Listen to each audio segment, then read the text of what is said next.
সবুজ ভূখণ্ডকে শরণার্থী ইহুদিরা একটু একটু করে গ্রাস করতে করতে তারা এখন বলতে চায় যে আমরাই এটার মূল মালিক, আপনারা এখান থেকে বেরিয়ে যান, এটা পুরাটা আমাদের ভূখণ্ড। এই ব্যর্থতা, তাদের এই সাহসিকতার পিছনে সারা দুনিয়ার মুসলমান রাষ্ট্রগুলোর প্রধান মুসলিম নেতৃবৃন্দের দায় রয়েছে।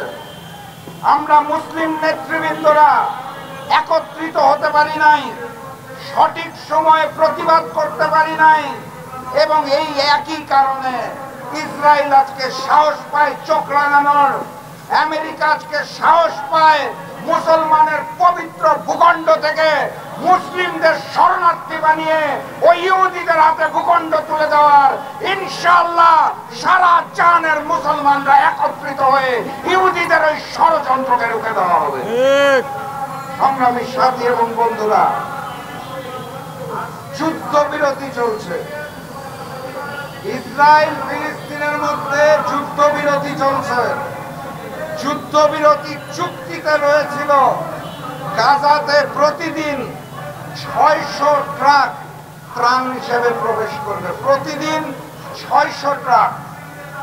বিগত 3 দিনে প্রতিদিন 600 জায়গায় 180টি করে ট্রাক প্রবেশ করেছে, অর্থাৎ একদিনে ত্রাণবাহী 600 ট্রাক প্রবেশ চুক্তিতে রয়েছে। বিগত 3 দিনে সব মিলিয়ে 600 ট্রাক ঢুকতে দেওয়া হয় নাই।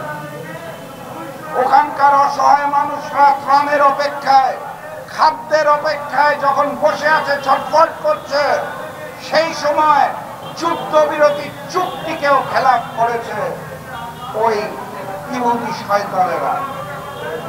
তারা যুদ্ধবিরতির মধ্যেও খাদ্যাভাবে মুসলিমদের মারার জন্য প্রতিদিনের 600 যে ট্রাক চুক্তিতে আছে সেটাকে ঢুকতে দিচ্ছে না। এই হচ্ছে অবস্থা।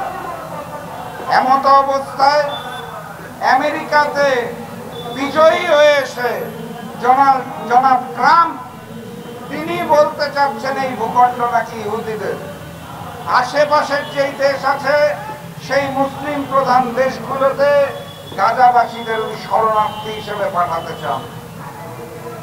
ডোনাল্ড ট্রাম্প ভুলে গেছেন যে উনি কার বিরুদ্ধে কথা বলছেন, উনি ভুলে গেছেন উনি কাদের বিরুদ্ধে কথা বলছেন। উনি ভুলে গেছেন যুগের যুগের ইতিহাসে সংখ্যাতত্ত্বে বিশ্বাসী নয়। বারবার প্রমাণ হয়েছে মুসলমানরা যখন একত্রিত হয় তখন লক্ষ কোটি লাগে না, গুটি কয় মুসলমান ইমানি দায়িত্বে যখন নামে নারায়ে তাকবীর আল্লাহু আকবার।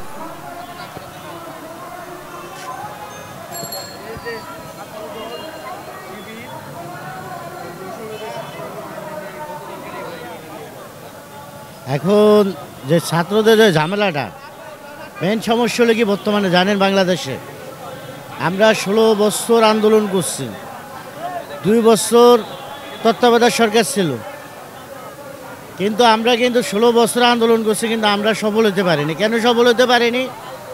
দেখা যায় আজকে আমরা রাস্তার ভিতরে আন্দোলন করছি, বিভিন্ন জায়গায় বিভিন্ন